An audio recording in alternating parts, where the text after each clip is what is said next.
Yep. All right, so the first question is, why did you start yoga?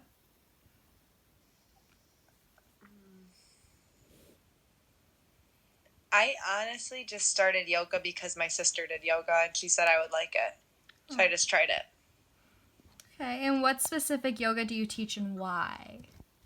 I teach hatha yoga. So hatha yoga is basically hatha is just the branch of yoga that yoga has 8 branches or 8 limbs, and hatha is like asana, physical posture. So any kind of yoga can really be hatha, but so my why, I guess, is for the sake of moving your body. I don't know. I mean, yeah, practice hatha yoga to create discipline, create strength and flexibility. Okay. And why did you choose to teach yoga specifically at the White Lotus? White Lotus just kind of fell in my lap.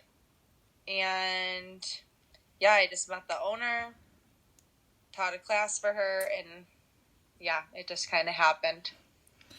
And do you see like regulars in your classes, or is it like random people all the time? I definitely have regulars and I definitely have randoms. I would say every class is like 80% regulars, 20% new people.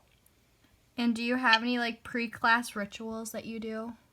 Yes, I plan every class. I have a notebook and I plan out my classes. I oftentimes practice myself first to figure out where I'm going to take them.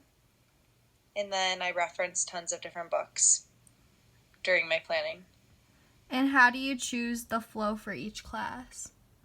So I pick a part of the body that I want to work. So it might be hips, it might be shoulders, heart openers. And I think of a specific pose that I want to teach that's a little bit more the body needs to be prepped for. I spend the first 80% of the class getting ready for that.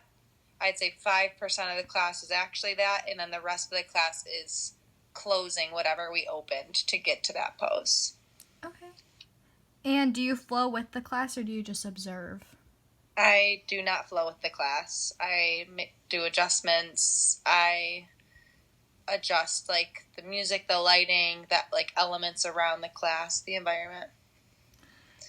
And what like do you use motivational sentences or anything when you're like doing it? Yeah, so every class has a message and a theme. And you open the class, or I open the class with my message, and I like salt and pepper the message throughout, and then I wrap up the class with like a closing message that correlates with the initial message. Mm-hmm. And what kind of like jargon do you use in your class? Like, do you have any jargon? I don't know what that means. Like, I saw any, that like question and I was like, what? the like terminology, I guess. Oh. Definitely use of Sanskrit, which is like the original yoga language and terminology. Lots of anatomy. And Other than that, yeah, no, go ahead. what kinds of people do like attend your classes? Like, is there like specific like age group, There is ethnicity? no specific. I have 60-year-olds, I have 18-year-olds, I have men, I have women. I've got a whole handful.